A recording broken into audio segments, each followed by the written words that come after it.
တော့မှာပတ်စံရနေပြီဆိုတာတော့လူတိုင်းသိကြတယ်ပေါ့နော်ဒါပေမဲ့ပတ်စံရတာကြတော့ဘယ်နဲ့နီးလန်းလဲရတာလဲဆိုတဲ့ဟာဘယ်သူမှမသိဘူးပေါ့နော်တချို့တွေကဗီဒီယိုကြည့်ရင်လည်းပတ်စံရတယ်တချို့တွေကကြတော့နော် live လုပ်ရင်လည်းပတ်စံရတယ်တချို့တွေကကြတော့ဒေါ်လာတွေဝင်ပြီးတော့ပတ်စံရတယ်တချို့တွေကကြတော့ TikTok shop လုပ်ပြီးတော့ပတ်စံရတယ်ပေါ့နော်အဲ့ထဲမှာကိုကဘယ်ဟာတွေပါနေလဲနော် comment အောက်မှာမှန်ပေးအခုပြောပြပေးမှာကြတော့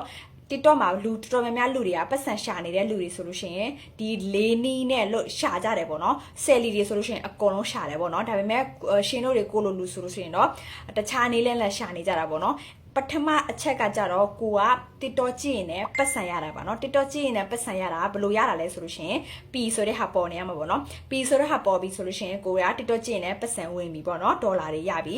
နံပါတ်2အချက်ကကြတော့ကိုမှာ follower 1000ရှိရမှာပေါ့เนาะ follower 1000ရှိရင်လည်းကိုကသူများတွေလေပေါ့เนาะဆယ်လီတွေတွေ့တယ်မလားဟိုလိုမျိုးသွားပြိုင်တာပေါ့လေအဲ့လိုမျိုးအချင်းချင်းပြိုင်ရမှာအဲ့ဒါနဲ့သူများတွေ gift ပေးရင်လည်းကိုကပတ်စံရတယ်ပေါ့เนาะနံပါတ်3အချက်ကကြတော့ follower 1000ရှိရမှာ follower 1000ဖြစ်ပြီဆိုလို့ရှိရင်ကိုက TikTok shop လုပ်လို့ရတယ် TikTok shop နဲ့ပတ်စံရှာလို့ရတယ်ပေါ့နော်နံပါတ်4အချက်ကကြတော့ follower 1000ရှိရမယ်ပြီးပြီဆိုရင်ကိုက